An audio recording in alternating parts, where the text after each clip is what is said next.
Hey guys, how's it going? Hope you're doing well. My name is Crown, and today I'm going to read you some very interesting stories that I hope that you're gonna love. And now, without further ado, let's go!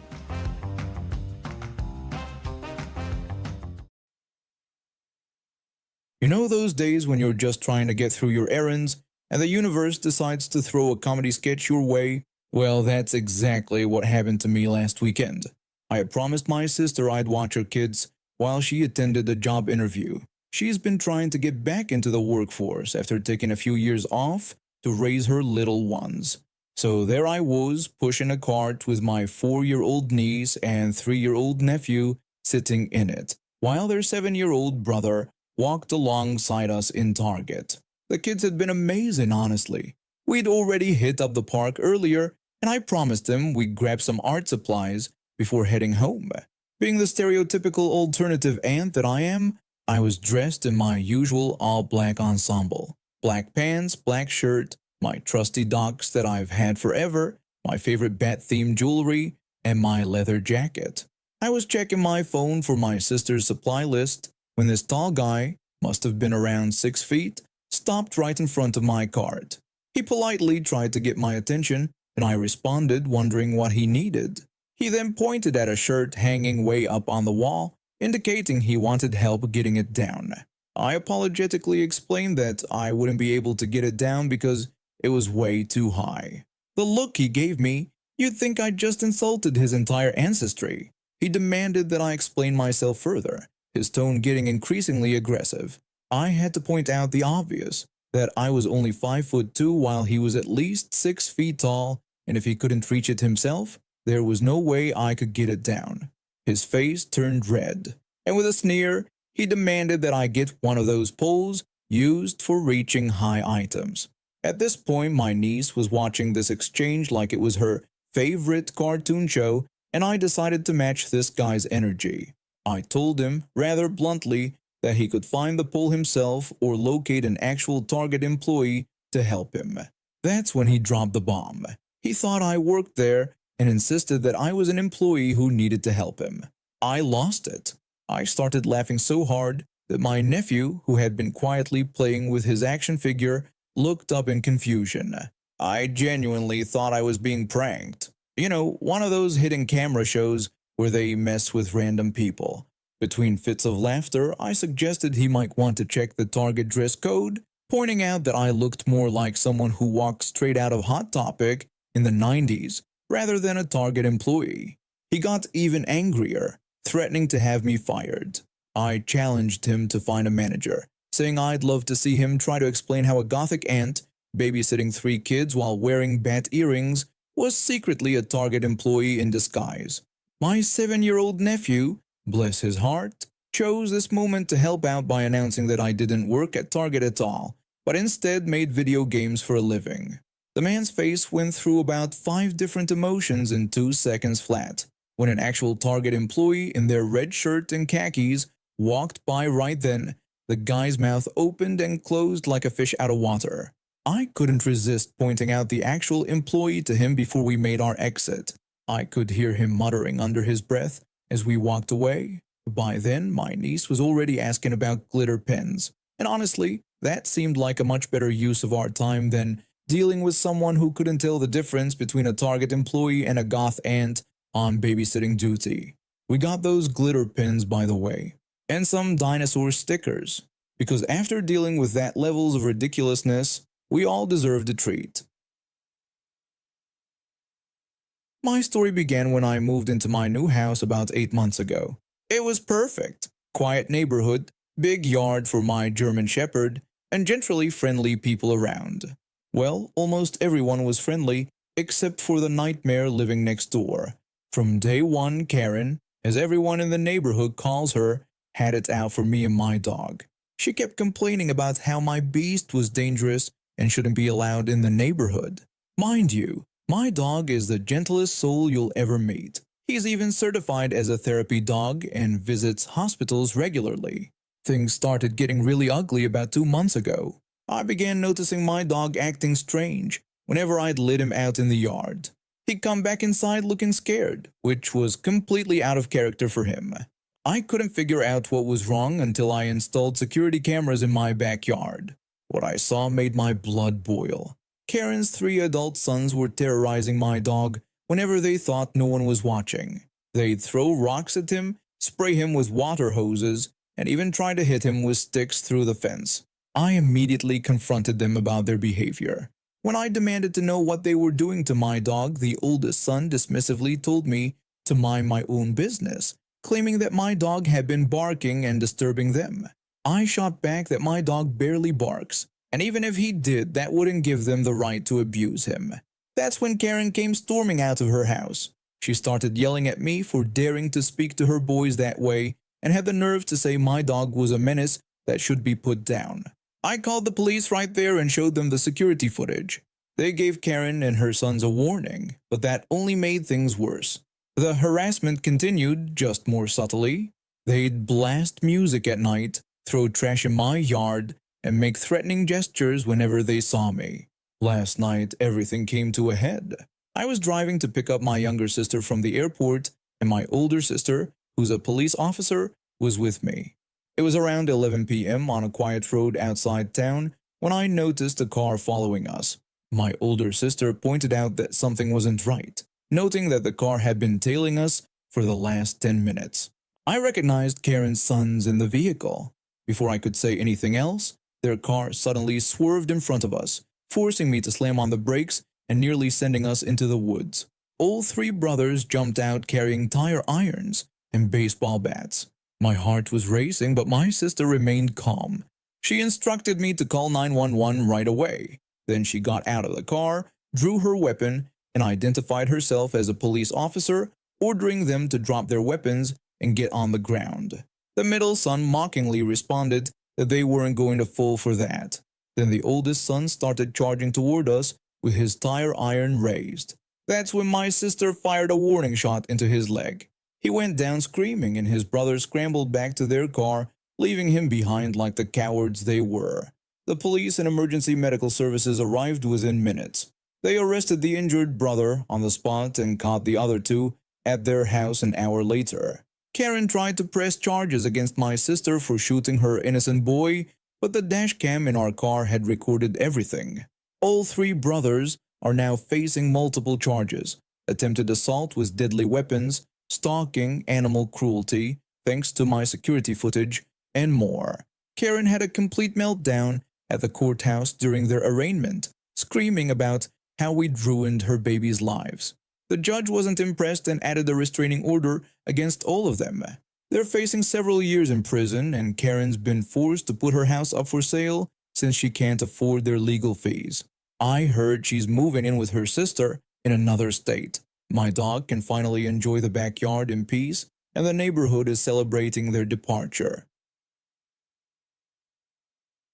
I've always been proud of my grandma for standing up for what she believes in, especially when it comes to me. See, I'm autistic, and while some people might see that as a tragedy, my grandma has always seen it as just another part of who I am. She's never been afraid to talk about having an autistic grandchild, and she's always been passionate about vaccines.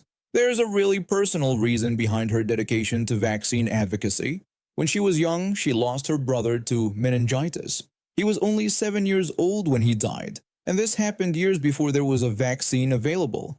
That loss shaped her entire life, and it's why she's spent decades donating to organizations that help get vaccines to children who need them.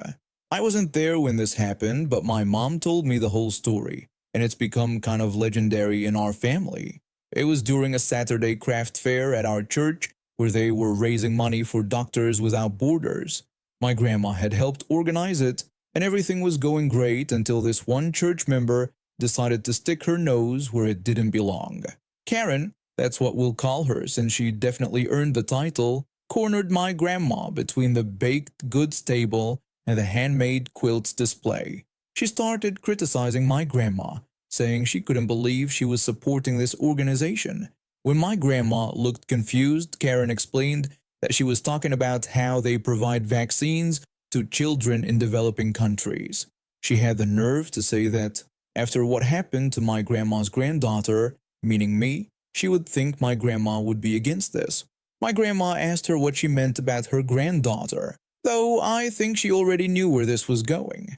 That's when Karen really crossed the line. She started explaining that my autism was caused by vaccines and suggested that my grandma was supporting the very thing that had hurt her own granddaughter. Now, let me tell you something about my grandma. She's usually the sweetest person you'll ever meet, but when someone says something stupid, especially about vaccines or her family, if she doesn't hold back. The whole room got quiet as my grandma drew herself up to her full height, which isn't much. She's barely 5 feet tall. My grandma delivered what has become a legendary speech in our family. She explained very clearly that her brother had died from meningitis when he was 7 years old, long before there was a vaccine that could have saved his life. She stated that even if vaccines had caused my autism, which they absolutely did not, she would rather have an autistic grandchild than a dead one. Karen tried to protest, mumbling something about studies and things she'd read on the internet, but my grandma wasn't having any of it. She told Karen that she didn't care what she had read online. She described how she had watched her brother die a horrible death that could have been prevented if they'd had today's medical advances. She proudly stated that her granddaughter was brilliant, loving, and alive, and demanded to know how Karen dared suggest she should prefer a dead grandchild over an autistic one. The whole church hall went silent. You could have heard a pin drop. Karen's face went through about 50 shades of red, and she started stammering excuses about my grandma being defensive and not understanding the real truth. That's when my grandma delivered the final blow. She told Karen that the real truth was that she was spreading dangerous lies in a church that was trying to help save children's lives. She explained how she'd spent 40 years working to make sure no other family had to go through what hers did, and suggested that if Karen had a problem with that, maybe this wasn't the right church for her. Karen grabbed her purse and practically ran out of the craft fair, with her husband and kids trailing behind her. She didn't just leave the craft fair. By next Sunday, we heard she'd left the church entirely. Apparently, she couldn't handle being in a congregation where people actually cared about saving lives more than conspiracy theories. The craft fair ended up raising more money than expected. Several people came up to my grandma afterward and actually doubled their donations, saying they were inspired by her standing up for both vaccine advocacy and autistic people like me. One of the church elders even asked her to give a speech at the next charity event about the importance of vaccine accessibility in developing countries. These days, whenever anyone in our family encounters anti-vaccine rhetoric, we just say remember the craft fair and share a knowing smile. My grandma might be small, but that day, she stood taller than anyone else in that church hall, and I couldn't be prouder to be her granddaughter. I met my wife 12 years ago at a local bar in Washington State. Back then, she was the life of the party, always laughing, always dancing, always with a drink in her hand. I didn't think much of it at the time. We were young, and everyone around us was doing the same thing. We got married after 2 years of dating, and things were great at first. She landed a great job at a marketing firm, and I was steadily climbing the ladder at my construction company. We had our daughter 3 years into our marriage, and our son followed 2 years later. That's when I started noticing the changes. The occasional glass of wine with dinner turned into a bottle. The weekend parties became more frequent. She'd say she was just letting loose after a long week of being a mom and working professional. I tried to ignore the signs, telling myself she was just dealing with the stress of balancing work and family life. Then came the first wake-up call. I got a call from my daughter's preschool teacher. She told me she was concerned about my wife's condition when picking up our daughter that day. The teacher explained that my wife had been slurring her words and stumbling. She wanted to make sure I was aware of the situation. That night, I confronted my wife. When I brought up what happened at the preschool, she immediately got defensive. She tried to brush it off, claiming she'd only had a glass of wine at lunch with clients. When I mentioned that the teacher said she could barely walk straight, she got angry and accused me of taking their side. She tried to justify herself by saying she worked hard for our family and should be allowed to enjoy a business lunch. That's when I gave her the first ultimatum. I told her she needed to get a breathalyzer installed in her car, or I would take the kids and leave. She agreed to the breathalyzer, but that wasn't it. She started taking Ubers more frequently, claiming she didn't want to deal with the hassle of the breathalyzer. Then she'd get rides from friends. I later found out these friends were actually bartenders or drinking buddies.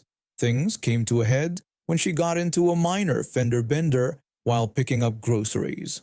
The responding officer smelled alcohol on her breath, but somehow she talked her way out of it. That's when I insisted on rehab. She strongly resisted the idea of rehabilitation, yelling that she wasn't a junkie and didn't need help.